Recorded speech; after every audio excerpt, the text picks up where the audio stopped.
sortie spéciale. Comme j'ai eu à le dire, la jeunesse de l'ANC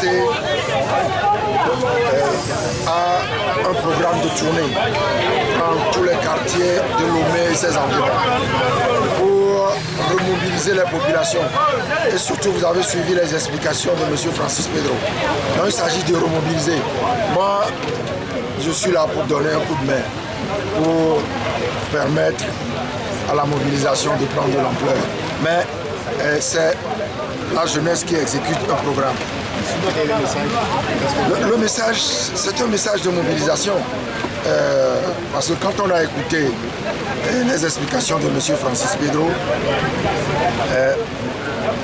on se dit qu'il est important de reprendre la mobilisation pour deux choses. Les réformes électorales, constitutionnelles les réformes constitutionnelles, institutionnelles et électorales prescrites par l'accord politique global. Il ne faut pas croire que c'est terminé.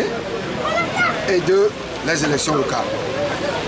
Il faut que le pouvoir, le régime en place sache que nous n'allons pas le laisser continuer la gestion du pays comme ça.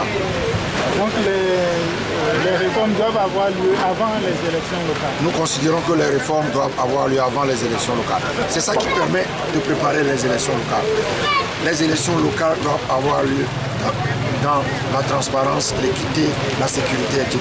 C'est les réformes qui vont permettre cela. Vous avez appris que le pouvoir procéderait au partage de communes. Vous avez dénoncé le phénomène de ces citoyens. Qu'est-ce que vous faites pour changer la donne? Qu'est-ce que je fais? Je suis là pour ça. Je suis en train de mobiliser pour ça.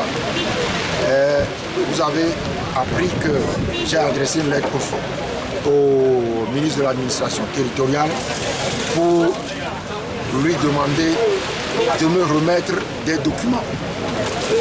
Les documents relatifs au découpage auquel il aurait procédé. Parce qu'il m'a invité pour me dire des choses. J'ai écouté et après je lui ai dit, donnez-moi le document relatif à ce que vous venez de me dire. Et il a dit non. Il avait le document dans les mains. Il m'a dit non. Le lendemain, je lui ai adressé une lettre pour lui réclamer les documents.